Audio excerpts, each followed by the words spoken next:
Today, we have light by fire, or playing with fire, or praying with fire. What's it all about, right? Dangerous. Playing or praying with fire. What's it all about? Why do we have bonfires? What's Lag BaOmer? What's the great simcha of Lag BaOmer? So Yehuda's kind enough to pass around the paper. It's one paper with two sides. We're not up to the paper yet. We'll get there. First of all, Mazeh Lag BaOmer. So there's a short line in Shulchan Aruch, Siman Tov Tzadik Gimel. You don't have it on your paper. You look it up in Shulchan Aruch, Orach Chaim, Siman Tov Tzadik Gimel. But Lag BaOmer, Marba Bo Tzat Simcha. Says the Shulchan Aruch, on Lag BaOmer, you increase joy a little bit. Vein Omrim Tachnun. You don't say Tachnun. Why? Says the Shulchan Aruch, She'os Paskul Tamid Rabbi Akiva B'Lamut. Then Rabbi Akiva's Tamidim stopped dying. So therefore, you don't say Tachnun. But it doesn't say anything about the bonfires, right? What's with the bonfires? The Riyah Kodesh says that today is the Yortzeit of the Rashbi. So the Rashbi revealed the fiery Torah, the Zohar HaKadosh, and Rashi says in Pasha Zoysa Bracha, Eish Dat. The Torah is called a fiery Torah in Pasha Zoysa Bracha. Rashi says in Zoysa Bracha, Ketuva be'eish shchora al eish lavana. The Torah is written on black fire with a white fire background, or the Torah was given mitoch eish. The Torah is giving Har Sinai became Moshe a fiery volcano. So the reason why Zoysa Bracha calls the Torah Eish Dat is because the Torah was given mitoch eish. Torah was given from the midst of fiery, the mountain became a volcano. So therefore, Lag BaOmer, the Rashbi revealed the hidden secrets of the Torah the day when he died, the Zohar HaKadosh, so that's compared to Eish Dat. Well, why is the Torah compared to fire? Right? Eish Dat. Why is the Torah compared to fire? Talmud Yuma, page 72, says something very interesting. Zocha, if a person studies Torah, if he has merit, nasalo sam achayim. Loi zocha, a person can study Torah, and he has no merit, nasalo sam hamovet. You hear? The Torah is compared to fire. Why? Because fire, if it's handled properly, if it's managed, if it's controlled, fire can be very constructive, right?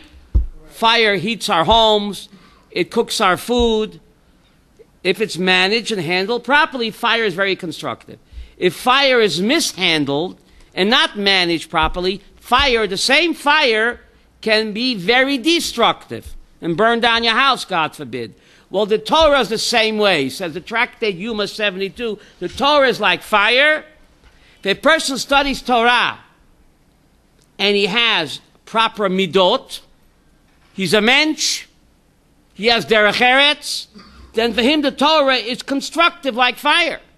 But the same person can study Torah, but he has no midot tovot, he's not a mensch, he has no derech eretz, he has no common courtesy, then for him the Torah can become what? God forbid, a destructive fire. So that's why the Torah is compared to fire. Interesting, right? Now, it's strange that on the day when Rashbi passed away, his Yortzeit, which is today, he was Tarosay Nosoi, right? He was dedicated to learning Torah 24/7. So on the day of his Yortzeit, people take a day off, right? And they go frolicking in the park. Seems to be a no-brainer, right? Shalom. Rashbi is a symbol of Taroto Imnoto. He studied 24/7. So to celebrate his Yortzeit, you go take a hike in the park. Interesting, right? So to answer this question, I'm going to have to ask another question. The Mishnah says in Masechta Avot, HaMahalach Baderech V'Shoneh. Someone is taking a walk on the road, and he's studying Torah. Umafsik Meshanosoi, and he stops studying Torah, and he says, Ma noa ilon zeh. How beautiful is this tree? How beautiful is this what? Garden? Mitchayev v'nafsho.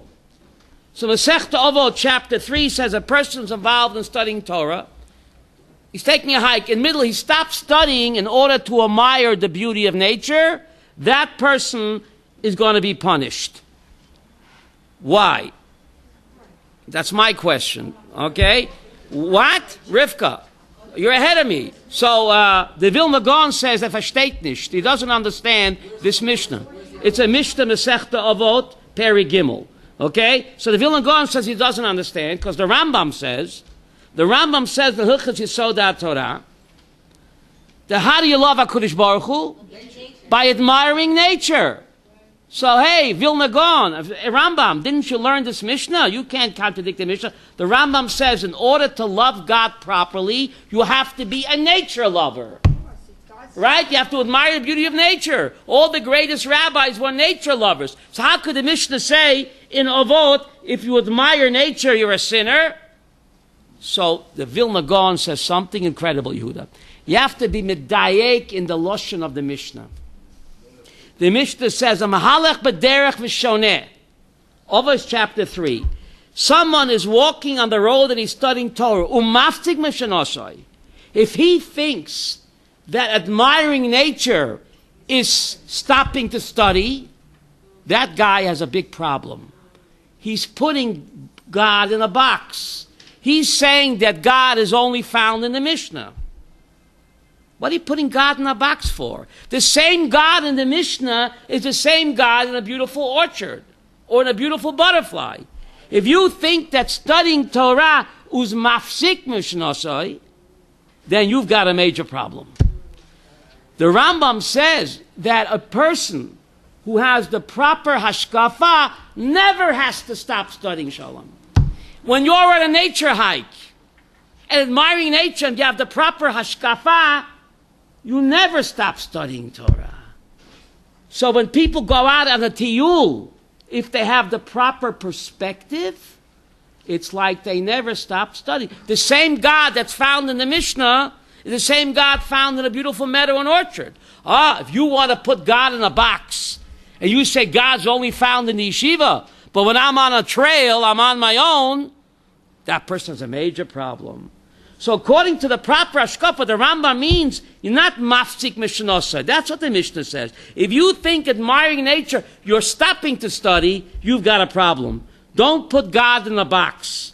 With the proper hashkafa, to perceive God in every aspect of nature, to sanctify all of creation. God is not just found in the books or in the yeshiva. With the proper hashkafa, you never have to stop studying Torah. To see God in every event. Every element of existence reflects spiritual truth. Even a beautiful rose or a butterfly. Who invented meditation? It's the rabbis. The Nevi'im. You look in the book of Kings. To meditate on the beauty of nature, you never stop studying Torah. So admiring beauty is like fire. It can be constructive. If you know who made the beauty, who's behind the beauty, who's behind the beautiful wings of a butterfly, then it's constructive. But if you think that nature has nothing to do with God, it's a coinky-dinky, then nature becomes like fire, destructive. So we create our own reality. If you go on a nature hike, do you stop studying Torah or not? No. You make the call. Depends what type of glasses you're wearing. Depends on your hashkafa. So therefore, people out on a hike today, with the proper perspective, David, they're still studying. Don't put God in a box. The same God in the Mishnah, in the books, the same God on a nature trail. If you have the proper colored glasses. Very interesting. We say in the Shema, L'man yibim nechem ebenechem al adama ki me'ach shemayim al haaretz. One of the passages in the Shema, right? L'man yibim nechem ebenechem al adama, Deuteronomy 9. We say, ki me'ach shemayim al haaretz, like the days of heaven on the earth. What does that mean? Like the days of heaven on the earth. Rabbi Yaakov, what does that mean? We say it 3 times a day, or twice a day, in the morning, in the evening, in the Shema, before we go to bed. We say, Kimei Hashemayim al Haaretz. Our tafkid is to bring heaven down to earth. To sanctify all parts of the physical existence. Bringing heaven down on earth. But that's our choice. To detach heaven from earth or to integrate heaven on earth. You make the call. Okay, so what are we celebrating today? When a tzaddik dies, you celebrate? And why play with fire? Torah is compared to fire. Okay, let's take a look at our sheet, side number 1. Side number 1 is a tractate Yevamot. Amru, on the left side, they said, Shnei Mose Elef Zugid Talmidim Hoy Rabbi Kiva. You see that on the left side? Why not? It's underlined. Amru, they said, Rabbi Kiva had 12,000 pairs of disciples. Second paragraph. Right? The second paragraph. What do you mean 12,000 pairs of disciples? Chavruta. Right? Yes. Chavruta. Migivat al Antiparis. Why is it important where they lived? We'll see later. From Givas until Antiparas. Why tell us the location? This is in northern Yehuda. Why is that important? We'll come back to it. What? Why is that important? Yeah. You see in a minute why that's important. And they all died because they did not give kavod zeh lezeh. For them, the Torah became what? A destructive fire. They couldn't see the forest for the trees. They were so into learning, they forgot that derech eretz kadma laTorah.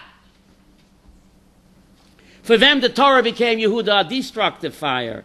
Another reason we play with fire. Ooh. Fire has to be managed, Michael, and very carefully used. Otherwise, it can destroy, like these great rabbis. Wow. Who had no respect, no derech eretz for each other. What good is their learning? It made a terrible chilul Hashem. Great rabbis have no common derech eretz for each other. Eze chilul Hashem. So for them, the Torah, shalom, destroyed them. Be careful how you handle fire. Beware. The Torah is very powerful. Has to be handled with care. Yes?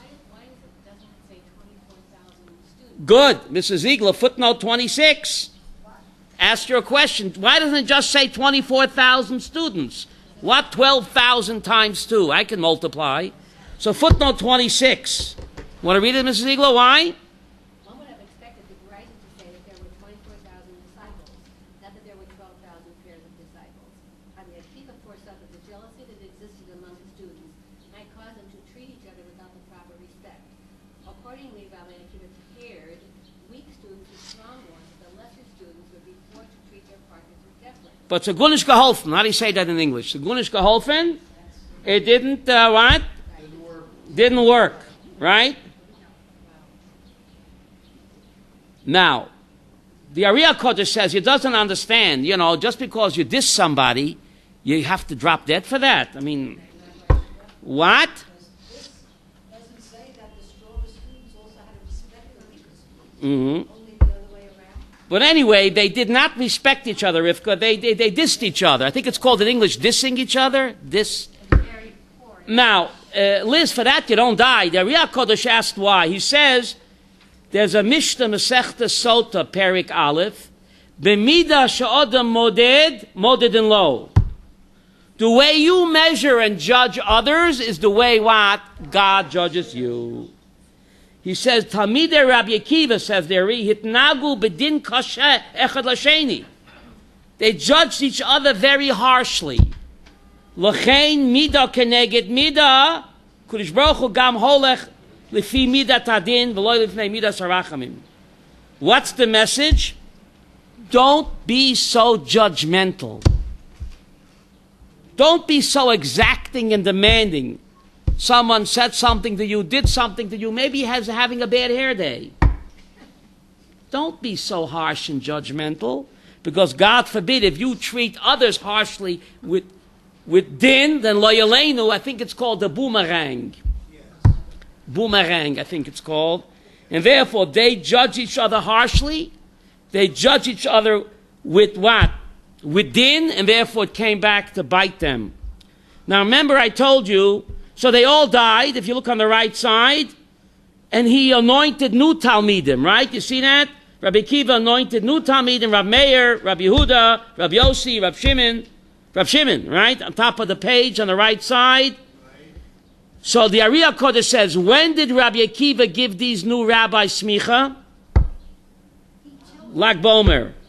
Lag BaOmer, he gave when his other Talmidim died. He didn't give up. He anointed new Talmidim and he gave them smicha, says the Ari, today. So therefore it's what? The Torah continued. So that's the simcha. The Eish HaTorah continued because these new Talmidim were given smicha, says the Ari, today. Now they all died on the right side. Tana, you have it, Yehuda? Kula Mesu mi Pesach ad Atzeret. They all died from what? Shavuos, right? Now how did they die? Omer Rav Chama bar Abba. You have it? Yitei Rav Chia. Kula Mesu Misara on the right side. You have it? Rav Nachman said, how did they die? Askara. You see that, Yehuda? On the right side, Askara. Who's Askar? Not Oscar the Grouch. What do you mean they all died Askara? Says Rav Shira Goen, Askara means they died a soldier's death. Fasten your seatbelts. Therefore, Rav Shira Goen says, the Talmud says that they lived migibat at Antiparas. It's not a geography lesson. Rav Shira Goen says that the Bar Kokhba rebellion took place in northern Yehuda, and that's called Givat Antiparas. So Shira Gaon is saying that they died a soldier's death. Fighting in, please later, fighting where? In Bar Kokhba's army. It looks like Rabbi Akiva had a Hesder Yeshiva. Now, what does that mean? Turn the page over, please. It says number 3, but it's actually number 2. Now, before we get, this is the Rambam. You have it? Hilchas Malachim. Before I get there, if you see the top of the page, Yehuda, number 3, a fiery Torah for a fiery people. You see that in my handwriting? You don't. The top of 3. Yes, the Gemara Beitza tells us, page 25, Mimino Eish Dat. Deuteronomy 33 says, Mimino, from God's right hand, he gave us Eish Dat, a fiery Torah. Says the Gemara in Beitza 25, Omer HaKadosh Baruch Hu, Rui in Yisrael shetite lehem dat eish. The Jewish people are worthy that I should give them what? A fiery Torah, because dateim shel elu eish, the nature of these people is a fire. She'im loy notna Torah l'Yisrael, if God would not have given the Torah to the Yidden, ein kol umma yechoylin lamod b'fneihem. We'd burn the whole world down. The Jewish people are a fiery people. Down, boy. So God gave us a fiery Torah to tame us. Ooh. You see, a Yid without Torah is wild. A Yid without Torah he's a wild man. What? Right? Wouldn't fire and fire make it even worse? Fiery Torah for fire. That's the antidote. Ah. You would think if you're a fiery person, you want something that... No, the fiery Torah will tame you. Oh, okay. Light my fire. That's more basic. Beitza 25. The Daf Yomi hit it, I think, 2 weeks ago. Beitza 25. I have it written on top of my handwriting. But now, let's get to how did they die? Look at Halacha Gimel. This is the Rambam, Hilchas Malachim. You have it? Halacha Gimel. You with me? Yehuda. 3. Val yalal datcha. Don't think for a moment Shamelech HaMoshiach tzorech lasois oisev emoisois. Don't think for a moment, says Rambam, that the Mashiach has to perform super duper razzle dazzle miracles. Forget about it.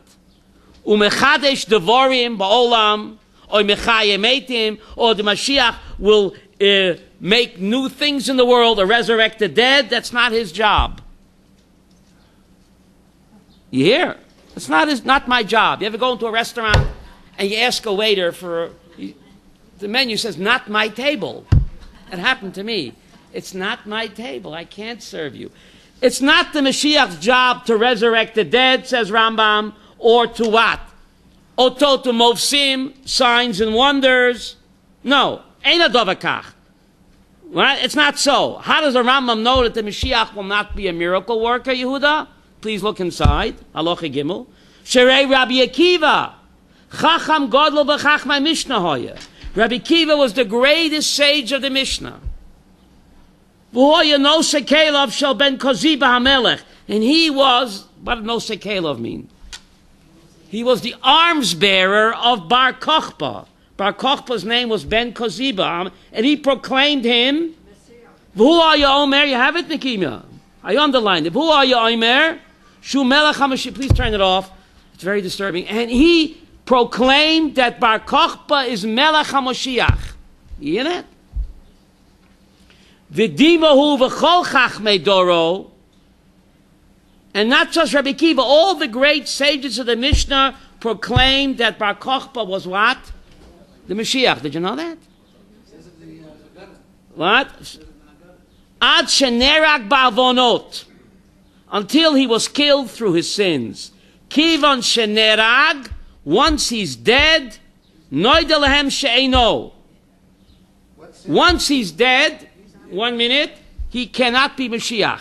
Some people say, don't confuse me with the facts. If he's dead, says Rambam, he can't be the Mashiach. He committed sins, he became arrogant and full of pride. It went to his head. The rabbis never asked him for what? Signs or miracles. And all the rabbis, even rabbis can make mistakes. The greatest rabbi who ever lived was Rabbi Akiva. He proclaimed Bar Kochba to be what? The Mashiach? Without asking him any signs or wonders. When did he know that he wasn't? When he's died. When he's dead. Okay? Now. They learned that in 770 years? It says killed. Dead by, it doesn't matter how. Nerag. Nerag means dead. If you're killed, you're dead, no? I think so. No? If you're killed, you're not dead? I think you're dead if you're killed. But if you're killed, you're dead. Okay. So then they knew that he wasn't. So, what's the Rambam saying? That what? That Rabbi Akiva proclaimed Bar Kochba to be the Messiah. And Rav Hai Goen says that Rabbi Akiva's students were killed in the Bar Kochba rebellion. If you look in Josephus, the Bar Kochba rebellion took place when? Mi Pesach ad Atzeret and Mi Givat ad Antiparas. It's not a geography lesson. Josephus tells us that the Bar Kochba rebellion took place and they all died Mi Pesach ad Atzeret. That was during the Bar Kochba rebellion. Now, isn't that amazing that Rabbi Akiva, the great Haredi rabbi, he told his students to enlist in the IDF. It looks like Rabbi Akiva ran a Hesder yeshiva. And they all got killed out in the war. Now, the question is, why did Rabbi Akiva proclaim Bar Kochba to be the Mashiach? Rabbi Akiva. Now, when did he proclaim him to be the Mashiach? 65 years after the Chorban Bayis Sheni. What's amazing about that? Rabbi Akiva thought, remember, between the Chorban Bayit Rishon and the Chorban Bayit Sheni, there was, what's the word, hiatus? How many years? 70 years. Rabbi Akiva thought that after Chorban Bayis Sheni, there'll be another hiatus of what? And then you'll have what? So therefore, 65 years after the Chorban Bayis Sheni, Rabbi Akiva chashav shegam Chorban Bayis Sheni will also only last what? 70 years, like Chorban Bayis Rishon. Kamo Bayis Rishon. So therefore, says Rav Hai Goen, Rabbi Akiva sent his Talmidim to fight in the Bar Kochba rebellion, 65 years after the Churban, because another 5 years, he figured, there'll be a Bayit Shlishi. But we have to make it happen. So he sent his Talmidim to fight in Bar Kochba rebellion, and they all got killed. The rebellion failed because They had no derech eretz for each other. There was sinat chinam. There was infighting. What has changed in 2,000 years? Hatred, backstabbing, name-calling, calling each other religious Jews, calling one another Amalek. That's unbelievable. So therefore, it failed. But they all got killed, so Rav Hai going in the Bar Kokhba rebellion. So it looks like Rabbi Akiva ran what? A Hesder Yeshiva. What? Oh, yes. According to the Rabbi Akiva, it was a Mechemet mitzvah. But why did it fail? Well, once a person gets his onish, right? He got killed, okay. But why did it fail? Rabbi Akiva foresaw him to be the Mashiach. Rabbi Akiva, potentially Elisheva was right. If they could get their act together and not hate each other and be jealous of each other, Bar Kokhba could have been the Messiah. He could have been the Messiah. But close but no cigar. It all fell apart. Yes? Why did Rabbi Akiva proclaim him to be the Mashiach? Huh? He was a great tzaddik, a great hero. Bar Kokhba was, before he went sour. Because Rabbi Akiva said he's the Mashiach, that's why. And he sent his Talmidim to fight, so he gave him the chizuk. What made it start the war with the Romans? Rabbi Akiva. Well, read the text. Please read Halacha Gimel. Rabbi Akiva was his arms bearer, and he encouraged him, and he proclaimed that he's the Melech HaMashiach, until it all went terribly wrong. Okay, what? Don't we mourn these people like they were heroes? We have 6 weeks of mourning here. Well, why are we still mourning? Why are we mourning 2,000 years later? Because the Messiah could have been here 2,000 years ago. We're mourning that we keep making their mistakes over and over again. We keep calling each other religious Jews, calling each other Amalek. I can't, right? It's unbelievable. That's religious Jews calling each other, and the hatred and the backstabbing. So we mourn not just for them, Elisheva. We're mourning our matzav, that we are no better than them. Otherwise, the Messiah would have been here 2,000 years ago. Otherwise, right? Now, the Zohar says that Rabbi Akiva was a Gilgal of Zimri. You hear this? Wow. Rabbi Akiva was a Gilgal of Zimri. Remember Zimri from Shevet Shimon, the chief rabbi? He committed a terrible chil Hashem when he had sexual relations with the Moabite, the Midianite princess. It caused a terrible chil Hashem. And Rabbi Akiva in Gemara Bracha says, Kol yamai mitztayer al b'chol nafshecha mata yovel liyadi. His whole life he was obsessed when he's able to die for Kiddush Hashem. We're supposed to live for Kiddush Hashem. Why Rabbi Akiva was obsessed for dying for Kiddush Hashem? Why? Because he knew that he was the Gilgal of Zimri. Zimri caused a terrible chil Hashem. Terrible chil Hashem. And so therefore, he had to come back as Rabbi Akiva. And by the way, Cosby came back as Rachel. Rabbi Akiva's wife. Isn't that amazing? Huh? The Zohar says that Cosby, the Midianite princess, she became reincarnated. Who was Rabbi Akiva's wife? Rachel. Oh, it ain't over till it's over. Rabbi Akiva's wife, Rachel. So they had to come back. And how many Shimonites died with Zimri? 24,000 Shimonites. So these 24,000 Shimonites also got reincarnated as the 24,000 Talmidim of Rabbi Akiva to come back to do their tikkun. To come back and do their tikkun. Isn't it amazing? Now, the Ramchal, Moshe Chaim Lutzato, anybody go to his kever? He's buried next to Rabbi Akiva. You know that? Why was he buried next to Rabbi Akiva? On his deathbed, he's told his Talmidim, bury me next to me.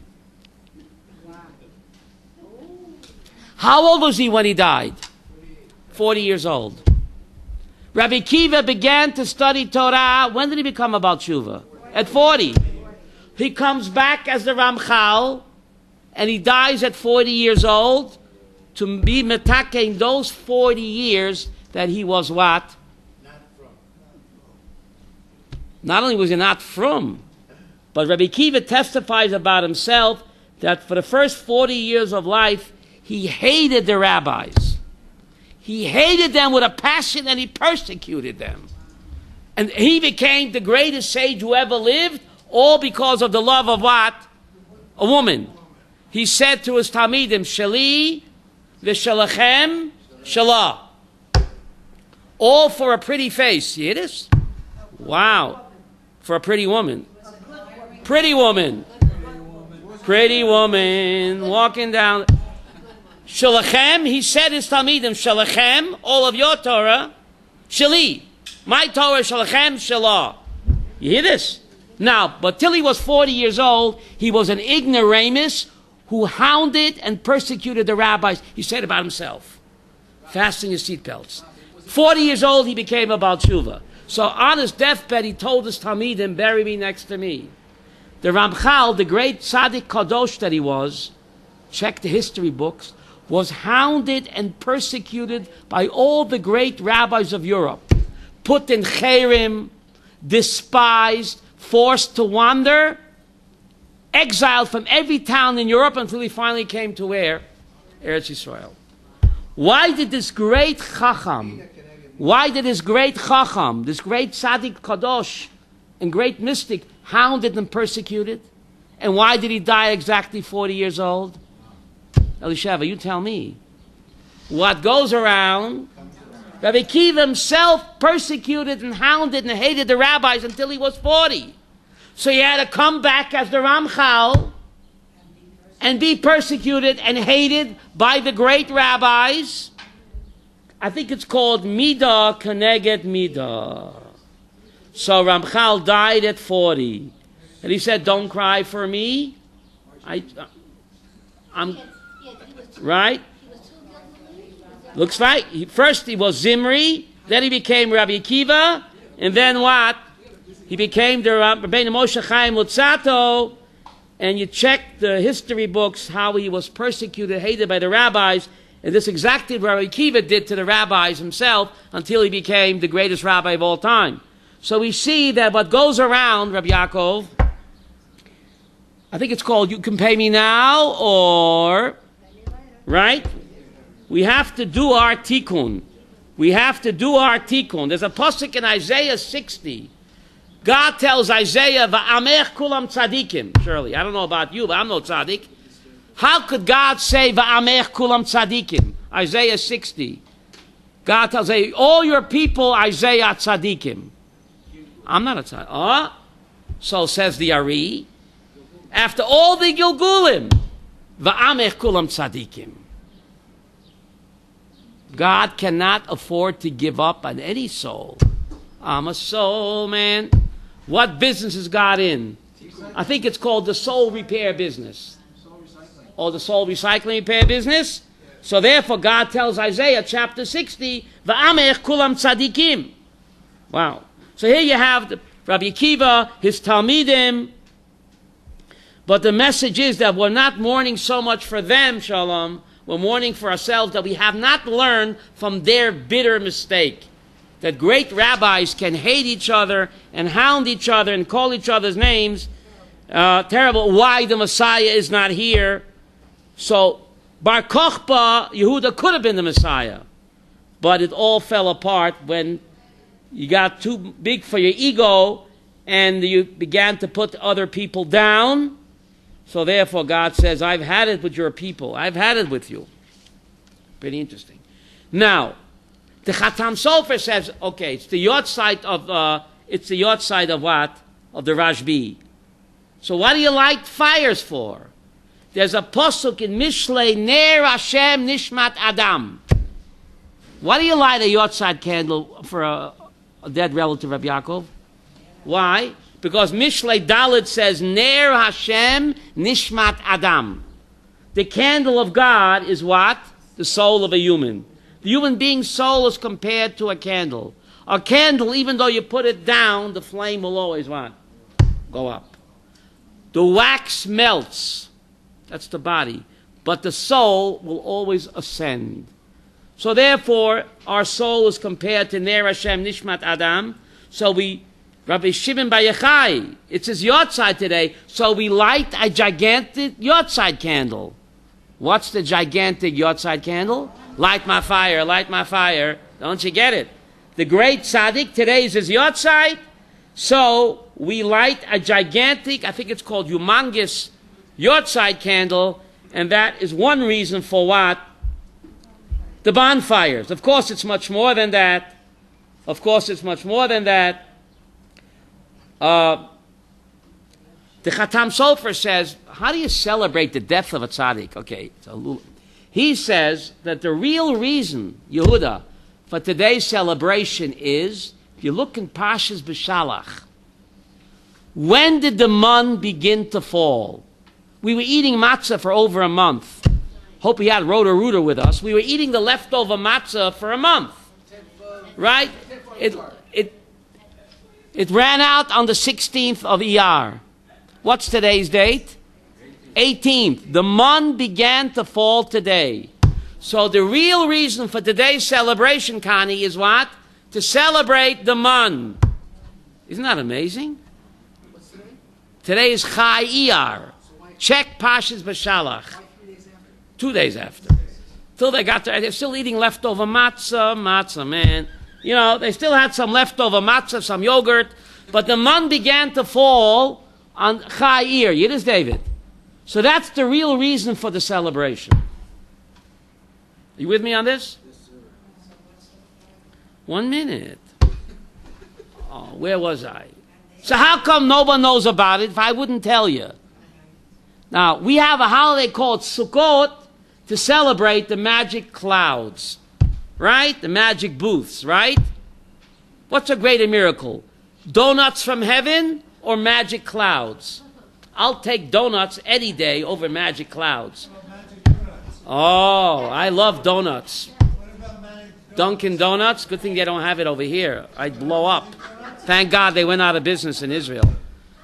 Donuts from heaven. Isn't that a greater miracle than a magic clouds? So, the Chatam Sofer asked if there's a holiday called Sukkot. To what? Celebrate the magic clouds from heaven. How come there's no holiday to celebrate what? The mun? It's under the table. It's hidden. Make it an official holiday, right? I could use another 7 days off, right?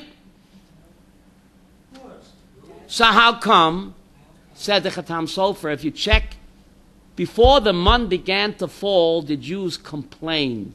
And they bellyached. You want an allowance from your parents, you bellyache, you complain? Where's the food? Took us out of Egypt to die here? That's how you talk to a parent? Said the Chatam Sofer, if we would have asked in a nice way, hey, Abba, Ima, I'm hungry, I need some food. We would have had another 7-day yontif called Monday. Monday. Don't you get it? Monday. Da-da. But we lost it because we were broigis, how do you say, ungeblusen.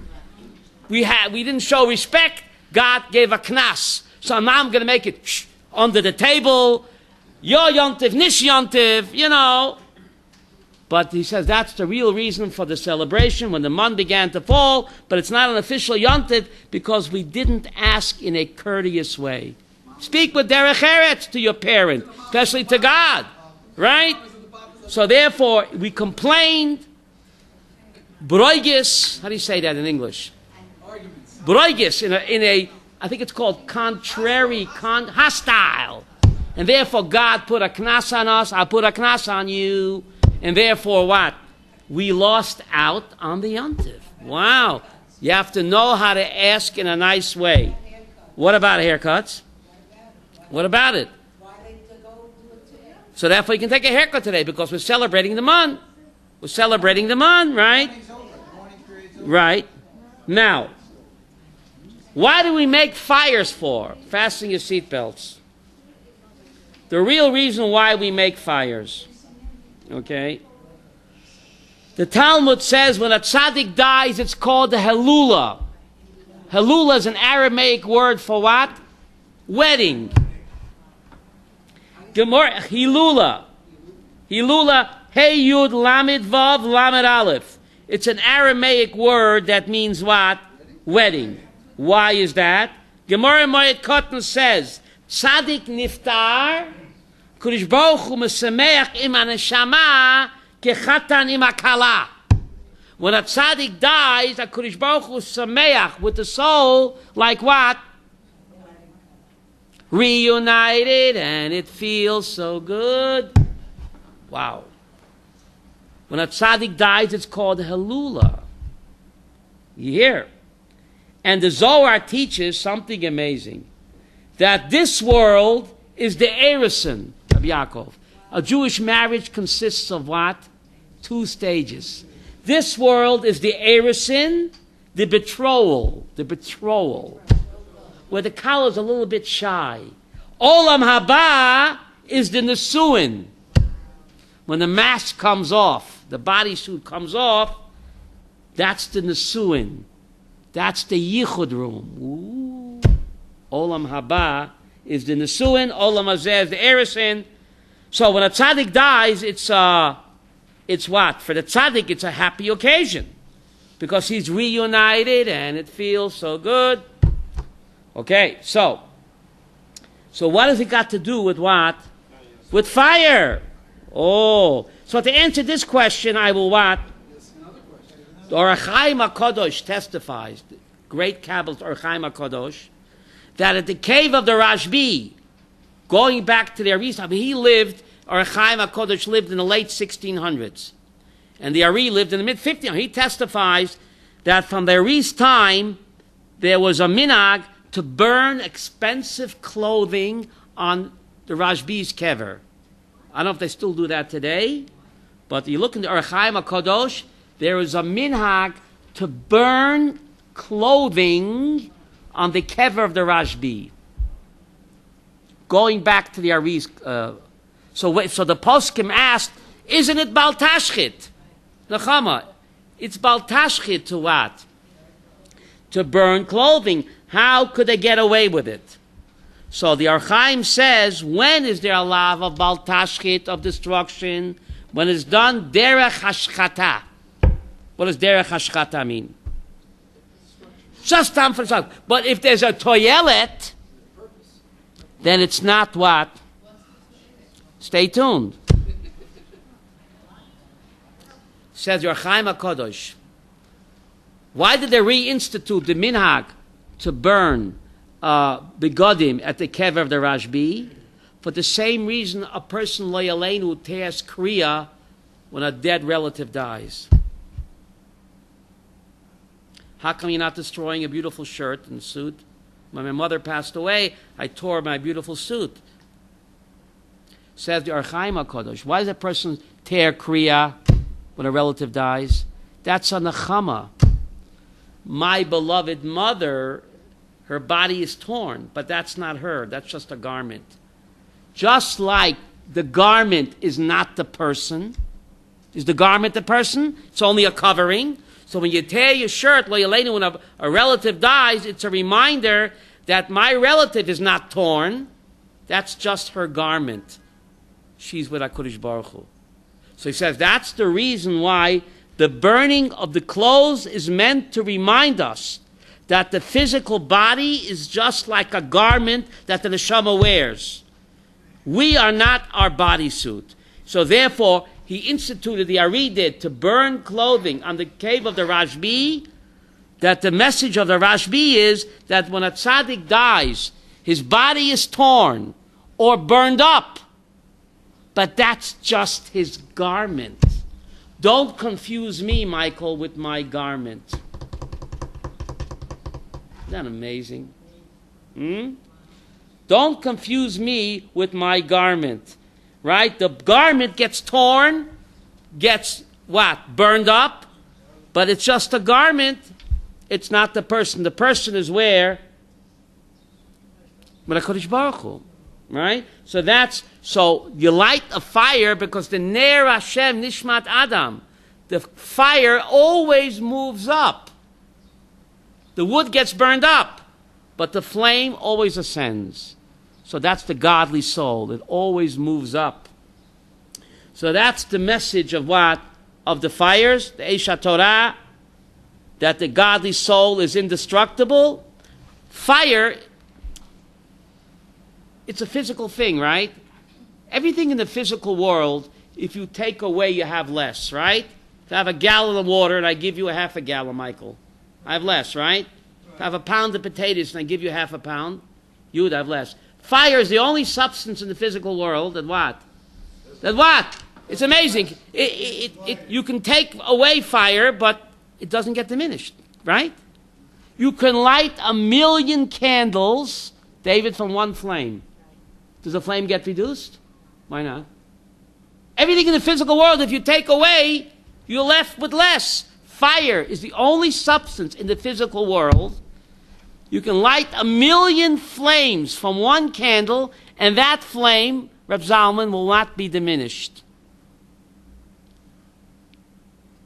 Throughout Tanakh, God appears in that fire. He gave the Torah through fire. The Jews saw fire. Throughout Tanakh, God appears in a fire. Why? The burning bush. Why does God appear in a fire? Because God is constantly giving. The last pasuk in Tehillim, Kol Anshama Tahalal Yah Hallelujah. Every breath that we take is a gift of God. It's the last pasuk in Tehillim, Rabbi Yaakov. Achron Chavid. Al Kol Nishima V'Nishima Tahalal Yah. Every time a person draws a breath, Yehuda, it's not automatic. It's a gift of God. King David says that. So normally when you give something, you have less. So God is constantly giving us. Every second He's giving us the breath of life. So if you give away, you have less. Except fire. So God says, yes, I give away. And everything in the physical world, if you give away, you diminish, shalom, except fire. So God chooses to appear in fire. Because fire is the only substance in the physical world that you keep taking, Shirley, and you don't diminish. So the godly soul is represented by fire. God gives us the godly soul, a part of Himself. But He's not diminished. He's not reduced. The only substance in this world that we can relate to with that, David, is what? Is fire. So that's the message of the fire, that the godly soul is eternal. It rises up. No matter you put the candle down, the flame will always what? The flame will always rise up. Rashi tells us in Parshas Eis HaBracha, Eish Dat, Eish Chora al Gabe Eish Levana. The Torah was written with black fire on a white fire. And Shenitna Torah b'tocha Eish. The Torah was given through fire to teach that what? Again, this idea that fire is the only substance in the physical world that reminds us of what, Yehuda? Of the spiritual world, right? Of the spiritual world, right? So, we said about Lag BaOmer, it's divided, called the Kabbalist Lag BaOmer is divided into two stages. From the first day of the Omer until yesterday was Lamed Bet. That's Gematria what? Leiv. And from today until Shavuos, how many days are left? 17. Gematria what? Tov. So the tafkid, Shirley, of Sfiyat Omer is to acquire a left Tov. The Talmidei Rabbi Akiva, for all their studying, they did not acquire a left Tov. Just the opposite. And therefore, they self-destructed and they got burned by the fiery Torah. Is the morning over? What? Is the morning over now? It depends if you're Sfardi, Ashkenazi, depends what minhag, right? Certain people, today's time out, and then they still mourn until 3 days before Shavuos. Other people, it's over, right? Other people, it's over. It ain't over till it's over. But anyway, the message of Lag BaOmer, Lamed Gimel BaOmer, Omer. So we count the Omer, Liz. What do you mean count the Omer? Omer is a kilo. What's it got to do with counting them? Count the Omer. It's an Omer of barley that you brought on the Mizbeach when? On the second day of Pesach. So the Torah says, when you bring the Omer of barley, begin counting. Count up. Malon Bakodesh. Moving on up. The final count up. We count up. Malon Bakodesh. Not down. Not the final countdown. Spiritual matters of Zalman, Malon Bakodesh. Why are you counting the Omer? Counting the kilo. That's what it means. Counting the quart. What's the significance, Rivka? And what has it got to do with Matan Torah? Fasten your seatbelts for this one. You hear my question? I think it's a good question. I'm counting the kilo. What is a kilo? The koma is a kilo. What has it got to do with Matan Torah? I'm counting up to Matan Torah. Why do I attach it to a kilo of barley? Omer means a kilo. If you look in the Pasha's mun, remember the mun began to fall today, right? Right? How much mun fell per family head, Liz? Omer. Ooh. So if you had 8 children in the house and a husband and wife, you had what? 10 omers falling, right? 2 children. It fell exactly an omer per head. According to Huda Levi, how many Jews were there in the Midbar? Let's do some math. You had 600,000 men between 20 and 60. What about men over 20, under 60? What about all the women and the children? You had over 3.5 million people, according to Huda Levi. Yes? No? Yes. Let's do the math. Men, 20 to 60, 600,000. What about those men before 20? What about those men after 60? What about all the ladies? What about all the kinderlach? Millions. That means every day, Elisheva, how many omers of mun fell? At least 3.5 million omers of mun. Now fasten your seatbelts. Why do we say count the omer? 1 minute. On Pesach, what did we bring for God? 1 omer of barley. And what did we get back in return? 3.5 million omers. The message, and what's got to do with Matan Torah? Matan Torah. God says, invest a little bit. Buy 1, get 1,000. You learn 1 hour on Shabbos, says the Ben Ish Chai. It's like 1,000 hours on Wednesday. V'talmid Torah keneged kulam. Learn a little bit. Give me 1 omer, and you'll get back 3.5 million. So the omer, counting up to Torah, is a symbol of Torah. We invested 1 omer, and we got back millions. That's, how do you say semel? That's a symbol for Torah. God says, invest a little bit of time in the Asper Yeshiva, or Mochan Roni, or the OU, and you'll get back barrels full of schar. Mir Yeshiva, just do it, right? Just do it wherever.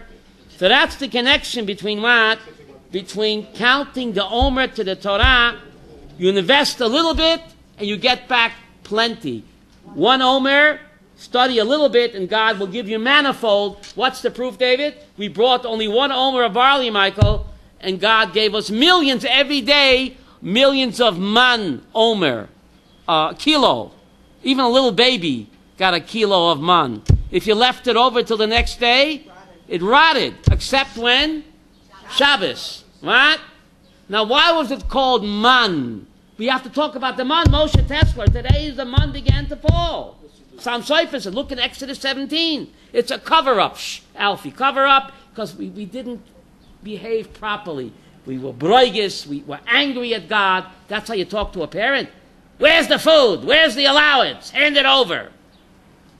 But today the man began to fall. It's a bigger miracle than the magic clouds. But we lost it. We blew it. So you have to talk about the man. Today the man began to fall. What a miracle. For 40 years, donuts from heaven. Better than Dunkin' Donuts. Donuts from heaven. Any flavor you wanted. All you had to do was fantasize. What a miracle for 40 years. Now, why was it called man? Man. Why call it man? So Hebrews say mazeh. The Jews spoke Hebrew. They took Ulpan 103 in Cairo. They should have said mazeh. Why is it called man? Fasten your seatbelts, says the Maharal.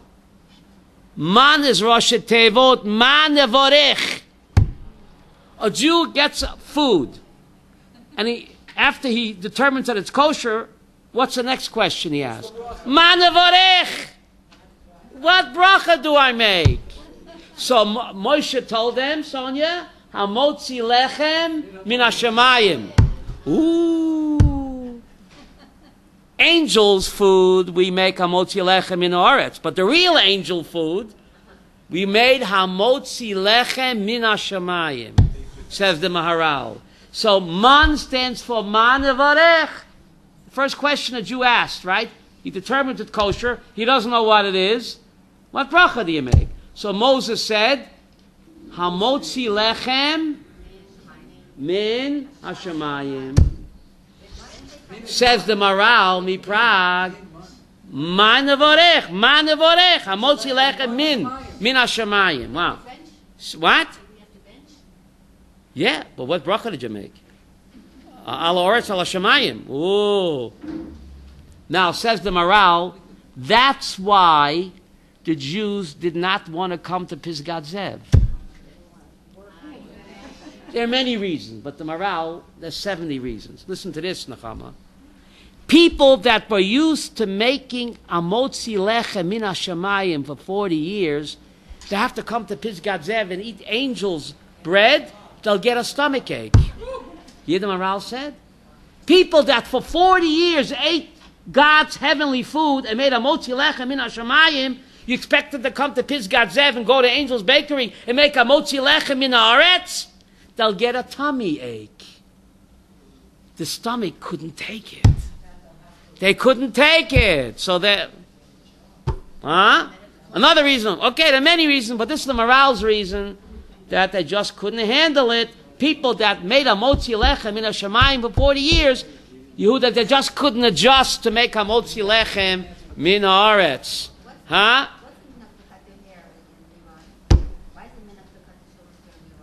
That's a good question. Why is there a minhag to cut a 3-year-old's hair on their own? I like BaOmer. So ask a better question. Why didn't you cut the hair until 3 years old? What's it got to do with it? Okay. What? Oh, Mrs. Ziegler, you want to come up here? Ooh. Yodam Eitz Sadeh, right? A human being is compared to a tree, right? I'll give you a demonstration. Maharal says, why?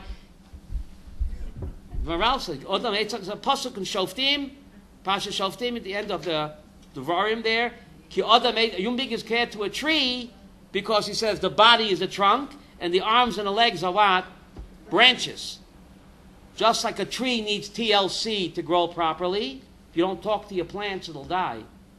So a human being needs a lot of TLC and a lot of attention to grow properly. A human being is compared to a tree. A tree, the first 3 years, you can't eat the fruit. So you can't cut the hair. It's like eating the fruit, right? So, right? A human being is compared to a tree, just like a tree has to give off fruit. A human being has to give off fruit. What's a human being's fruit? Mitzvahs and Maasim Tovim, right? So that's one answer, but the practical answer is that until 3 years old, the child's skull is very soft. It's a pashit asakana to cut the hair before that. The scissor might slip, and the child's skull is like butter.